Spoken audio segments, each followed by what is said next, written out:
ये कहानी है एक यमनी सुल्तान की। सुल्तान बहुत ही खूंखार था। उन्होंने कई लड़ाइयाँ जीती थीं। माना जाता था कि सुल्तान मुख्तार बहुत ही निर्दयी थे। सुल्तान का सबसे मनपसंद शौक था शिकार करना।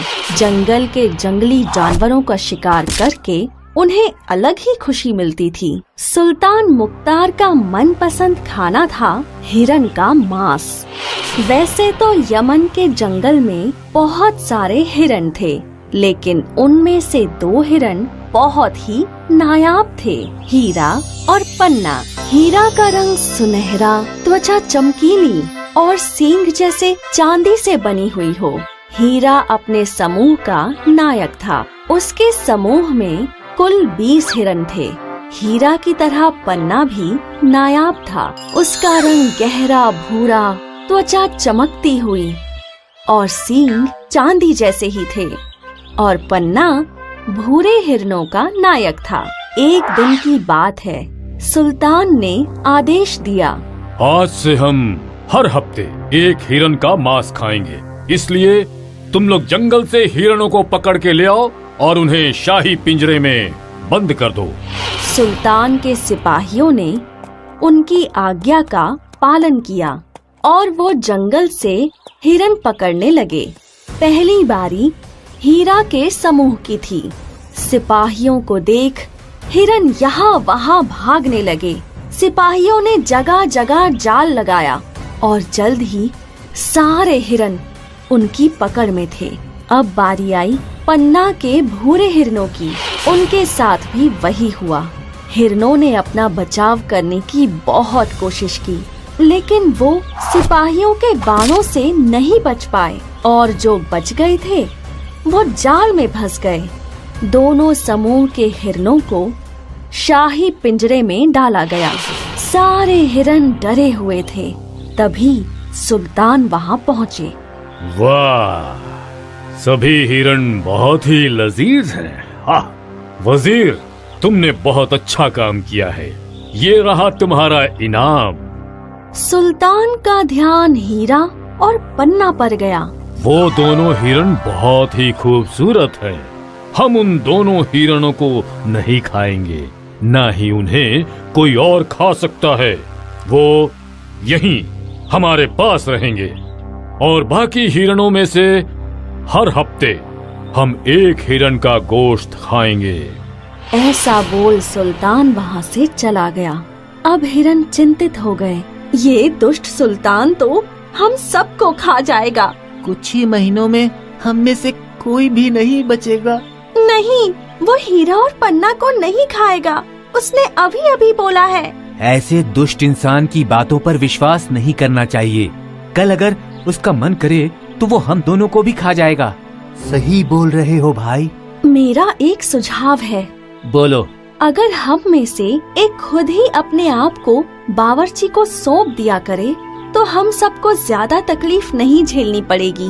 और अगर हम ऐसा ना करें तो बावर्ची हमें घसीट के मार देगा। क्यों न हम दोनों समूह से बारी बारी एक हिरन भेजें? मतलब एक हफ्ते मेरे समूह से तो दूसरे हफ्ते तुम्हारे समूह से। इससे हम दोनों के समूह के साथ कोई भी नाइंसाफी नहीं होगी। ठीक है, हम ऐसा ही करेंगे। सभी हिरनों ने ये बात मान ली और जैसे हिरनों ने निर्णय लिया था, हर हफ्ते एक हिरन अपने आप अपना सिर शाही बावर्ची के लकड़ी के खूंटे पे रख दिया करता। हिरनों की गिनती कम होती जा रही थी और आज एक भूरे गर्भवती हिरन की बारी थी। गर्भवती हिरन बहुत डरी हुई थी और वो पन्ना के पास गई। पन्ना, मैं गर्भवती हूँ और कुछ ही दिनों में माँ बनने वाली हूँ। क्या मेरी जगह किसी और हिरन को भेज सकते हो? मैं इस बच्चे को जन्म देने के बाद खुशी खुशी मौत स्वीकार कर लूंगी। मैं आपकी बात समझ रहा हूँ, लेकिन मैं आपके लिए कुछ नहीं कर सकता। हमें नियम का पालन करना ही है। माफ कीजिए। निराश गर्भवती हिरन अब हीरा के पास गई। वो हीरा को कुछ बोलने ही वाली थी। क्या आज आपकी बारी है? हाँ, लेकिन आप तो गर्भवती हैं। और मैं चाहती हूँ कि मैं अपने बच्चे को जन्म दूं और उसके बाद मैं खुशी खुशी मौत स्वीकारने को राजी हूँ। आप अपने बच्चे को जरूर जन्म देंगी। आज आपके बदले मैं सुल्तान का भोजन बनूंगा। हीरा ने खुद अपना सिर बावर्ची की लकड़ी के खूंटे पे रख दिया। ये देख सारे हिरन हैरान थे। शाही बावर्ची वहाँ आया और उसने हीरा को उस खूंटे पे देखा। शाही बावर्ची सुल्तान को ये बात बताने के लिए गया। सुल्तान ये सुनकर चौंक गए और वो खुद शाही पिंजरे में पहुँचे। क्या तुम्हें पता नहीं कि मैंने तुम्हारी जान बख्श दी थी? पता है, लेकिन मैंने भी किसी को वचन दिया है कि मैं उसकी जान बचाऊंगा जब तक वो अपने बच्चे को जन्म न दे दे। ओह सुल्तान, तुम्हें तो सिर्फ मांस से मतलब है, तो वो उस हिरन का हो या मेरा, तुम्हें क्या? तुम्हें ये सब नहीं सोचना चाहिए। तुम्हें मांस चाहिए और मैं हाजिर हूँ। मुझे मारो और मांस खा लो। सुल्तान ने उस गर्भवती हिरन की ओर देखा और फिर हीरा की ओर, जो खुद मरने के लिए तैयार था। बहुत खूब, मरहबा। आज तक ऐसा कभी नहीं देखा कि कोई किसी के लिए अपनी जान भी दे सकता है। ये सब तुम्हें नहीं समझ में आएगा। तुम सिर्फ जान लेना जानते हो, जान देना नहीं। हीरा की ऐसी तीखी बातें सुल्तान पर असर कर रही थीं। तुम सही हो हीरा। आज तक मैंने सिर्फ मारना ही सीखा था। आज पहली बार किसी को इतना बड़ा बलिदान करते हुए देखा। तुम सही में अपने समूह के राजा हो। मैं तुम सबको आजाद करता हूँ। सारे हिरन खुश हो गए, लेकिन तब भी हीरा ने अपना सिर लकड़ी के खूंटे से नहीं उठाया।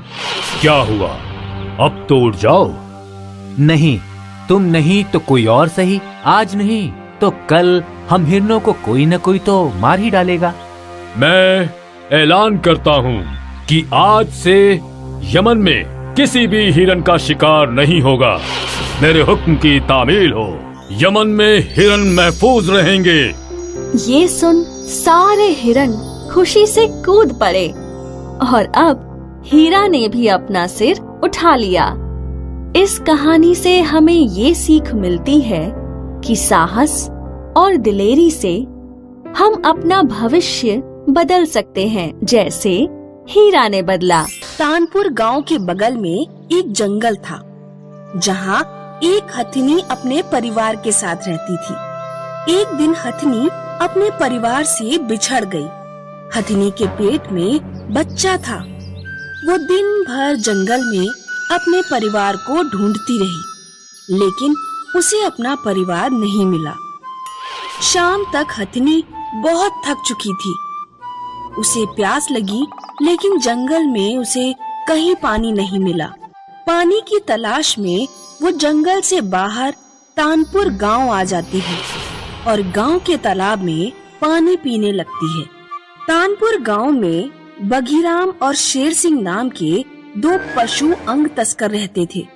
वे हिरन, हाथी, चीता जैसे जानवरों को मारकर उनके अंगों को निकालकर बेचा करते थे। दोनों पशु अंग तस्करी के जुर्म में एक बार जेल भी जा चुके थे, लेकिन वे अपना घिनौना धंधा छोड़ने को तैयार नहीं थे। शाम होते ही दोनों जानवरों की तलाश में चुपचाप जंगल की ओर जाते थे। आज जब वे दोनों तालाब के पास से गुजर रहे थे, तो उन्होंने देखा कि एक गर्भवती हथिनी तालाब में पानी पी रही है। दोनों तुरंत एक पेड़ के पीछे छिप जाते हैं। देख तो जरा, अकेली हथिनी, लग रहा है आज किस्मत हमारे ऊपर मेहरबान है। इसके दांत 2 लाख से कम में नहीं बिकेंगे। बंदूक निकाल, इसे ठोक देते हैं, फिर चांदी ही चांदी। तू बिल्कुल गधा है। पिछली बार ध्यान है, बंदूक का इस्तेमाल किया था और बंदूक की आवाज सुनकर किसी ने पुलिस को फोन कर दिया और हम दोनों पकड़े गए थे। हाँ, इस बार जरा दिमाग से काम लेना होगा। बघीराम और शेर सिंह एक बड़ा सा पपीता लेकर आते हैं। उसमें जहर भरकर पपीते को तालाब के किनारे रख देते हैं और पेड़ के पीछे जाकर छिप जाते हैं। थोड़ी देर बाद हथिनी तालाब से बाहर निकलती है। वो दिन भर की भूखी थी, इसीलिए जब उसने पपीता देखा तो वो तुरंत उसे खा गई। मजा आ गया, अब ये थोड़ी देर में दम तोड़ देगी।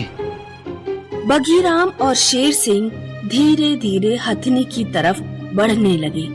हथिनी पर जहर का असर तो हुआ, लेकिन वो एकदम से मरी नहीं बल्कि पागल हो गई। उसने बघीराम और शेर सिंह को अपनी ओर आते देखा और खतरा भांप लिया। हथिनी डरकर जंगल की ओर भागने लगी। शेर सिंह और बघीराम उसके पीछे दौड़े। हथिनी बेचारी जितना तेज हो सकता था उतना तेज दौड़ी, लेकिन दोनों आदमी उसका पीछा नहीं छोड़ रहे थे।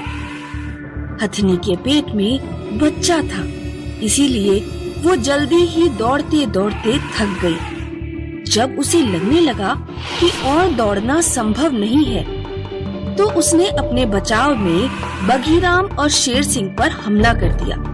अरे ये तो हमारी तरफ ही पड़ रही है, भागो! हथिनी शेर सिंह और बघीराम के पीछे पड़ जाती है। वे दोनों गांव की ओर भागते हैं। हथिनी उनका पीछा करते करते गांव में पहुंच जाती है। पपीते में मिला जहर उसके पूरे शरीर में फैल चुका था। वो गिर पड़ती है और मर जाती है। लगता है इसका काम तमाम हो गया। शेर सिंह हथिनी के पीछे जाकर देखता है कि हथिनी ने एक बच्चे को जन्म दिया है। अरे वाह, एक के साथ एक फ्री। इस बच्चे का भी काम तमाम कर देते हैं। शेर सिंह और बघीराम हथिनी के बच्चे को भी मारने वाले थे, लेकिन तभी गांव वाले वहां आ जाते हैं। शेर सिंह और बघीराम, तुमने आज फिर से हथिनी को मार डाला। बघीराम और शेर सिंह खुद को बचाने के लिए झूठ बोलते हैं।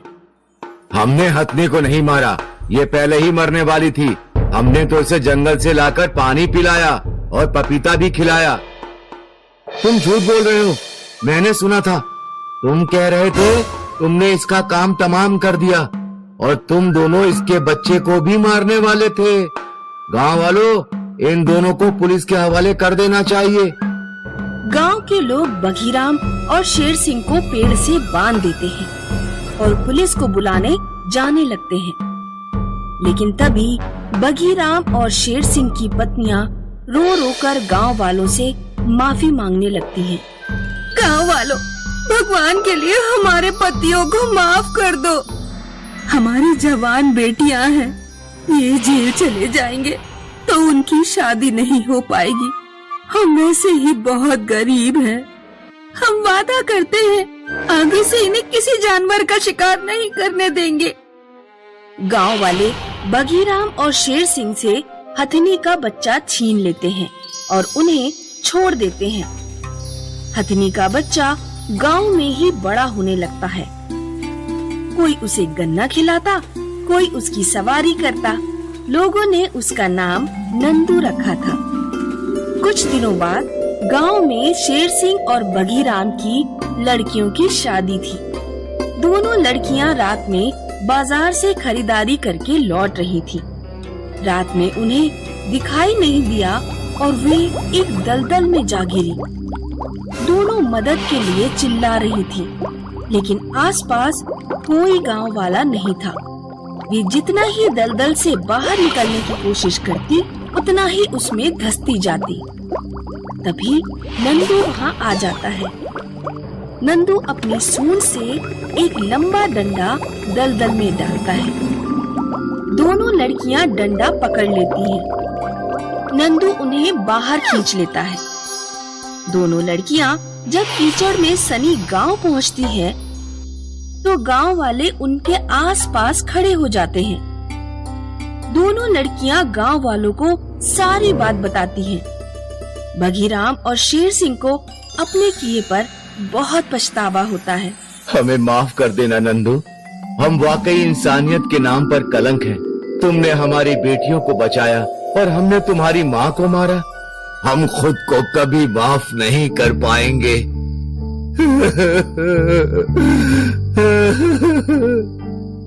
बगीराम और शेर सिंह रोते हुए नंदू के पैरों पर गिर पड़ते हैं और माफी मांगते हैं। दोस्तों, ईश्वर ने पृथ्वी केवल इंसानों के लिए नहीं बनाई। जानवर, पशु पक्षी सभी हमारी पृथ्वी का हिस्सा हैं। हमें जानवरों को सताना नहीं चाहिए। जरूरत पड़ने पर जानवर इंसानों से भी ज्यादा वफादार साबित होते हैं।